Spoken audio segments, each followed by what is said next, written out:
पीछे नहीं छाती से लगाया जाता है। बा जिंदाबाद जिंदाबाद जिंदाबाद जिंदाबाद जिंदाबाद बेशक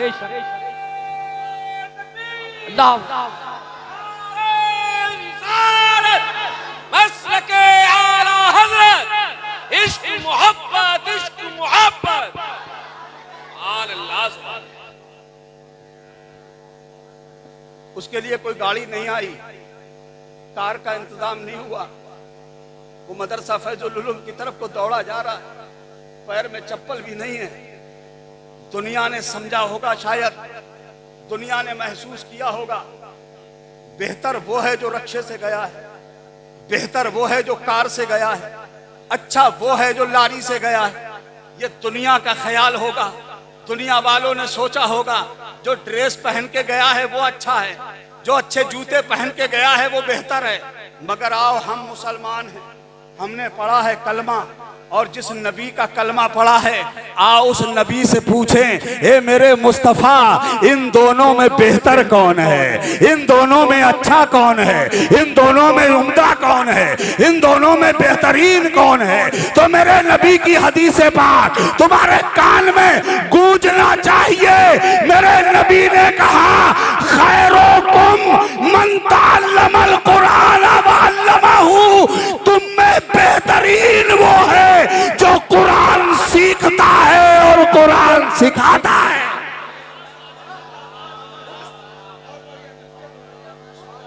वो बेहतरीन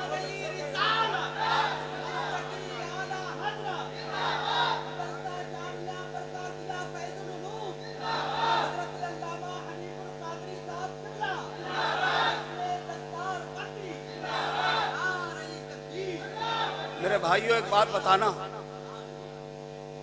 मेरे नबी की बात गलत हो सकती है, मेरे हुजूर का फरमान झूठा हो सकता है? नहीं ना। आज ये दुनिया हमें गलत समझ रही है, दुनिया हमें जलील समझ रही है, दुनिया हमें गिरी हुई नजरों से देख रही है। क्यों? वजह क्या है?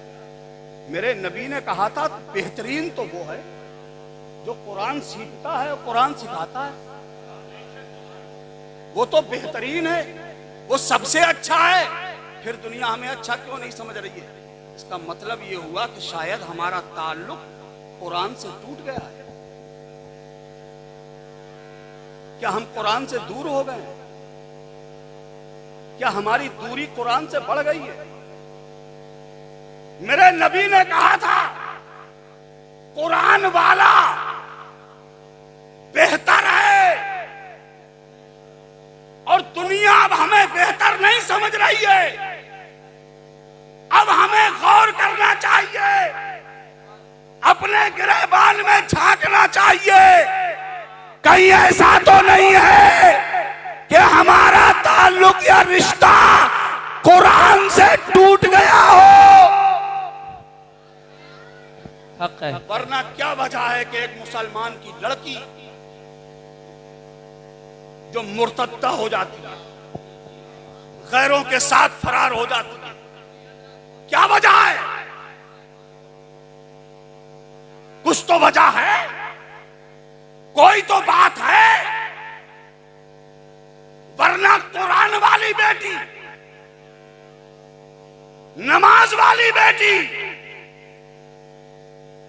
उसकी नजर में, जिसकी नजरों में कुरान चढ़ा हो, उसकी नजर पे दुनिया का कोई इंसान चढ़ सकता है? जिसकी निगाहों में कुरान का नूर हो, उसकी निगाह में कोई चेहरा जच सकता है? जिन निगाहों में मेरे मुस्तफा के नूर के जलवे बसे हो, वहां कोई और विराजमान हो सकता है, वहां कोई और सेट हो सकता है।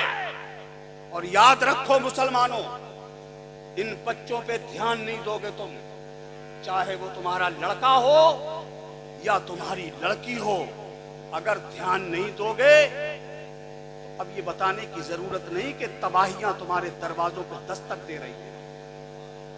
यह कहने की बताने की जरूरत नहीं रह गई कि कयामतें तुम्हारा इंतजार कर रही है। यह बताने की जरूरत नहीं रह गई। इन्हें पहले कंट्रोल कर लो। और किसी बच्चे पर भी बेजा एतमाद बच्चे को बिगाड़ देता है। बेहिसाब बच्चे पे भरोसा कर लेंगे आप, बच्चा बिगड़ जाएगा। बहुत मैंने कईयों को देखा रहा, हमारी बेटी तो LLB कर रही है।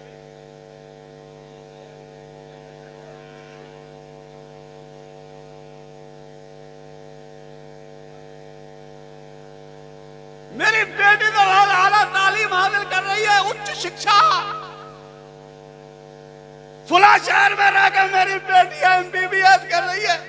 हमने कहा तुम्हें भरोसा है अपनी बच्ची पे? बोला अरे साहब पूरा यकीन है।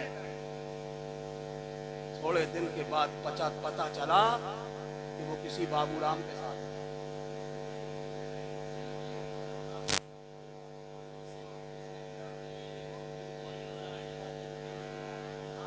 ये हंसने की नहीं, ये रोने की बात है।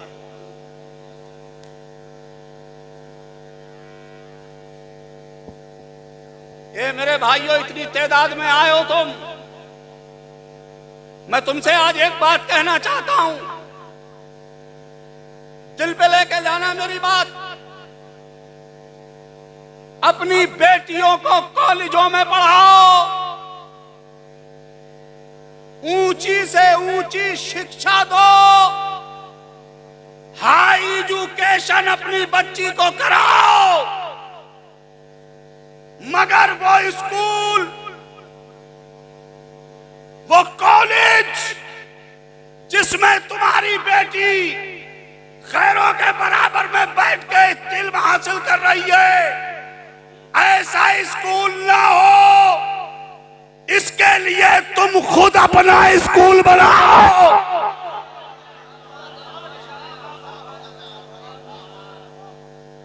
एक काम करो, ये जो शादियों में तुम बेजा पैसे बर्बाद कर रहे हो, इसे थोड़ा कंट्रोल करो। ये जो 5-5 लाख सिर्फ शादी हाल का किराया 2-3 घंटे का, 5-5 लाख रुपए खाली 2-3 घंटे के लिए शादी हाल में गए, उसका किराया। ये पैसे में जो नाली में बहा रहे हो, उसमें आग लगा रहे हो आप। इस पैसे को बचाओ।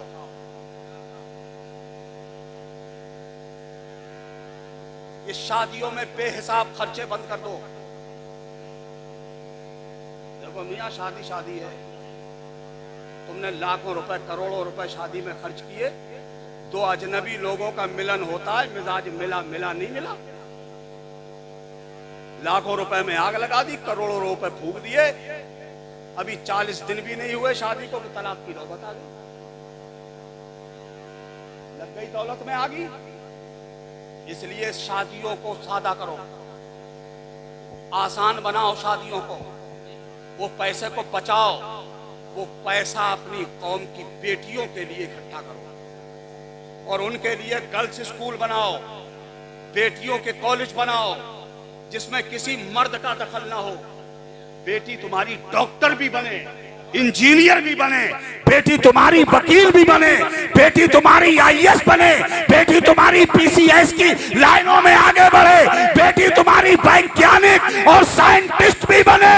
मगर ऐसे स्कूल में जिस स्कूल का परसाया किसी दुनियादार का नहीं, कुरान पाक का होना चाहिए। उस कुरान पाक के साए में रहकर आपकी बच्ची डॉक्टर इंजीनियर बने, जरूरी है। चूंकि हमें अब जमाना तब्दील हो गया, जमाना करवट बदल चुका है, हालात बदल गए। अब लाठियों से काम नहीं चलेगा, अब तलवारों से काम नहीं चलेगा, अब नेज़ियों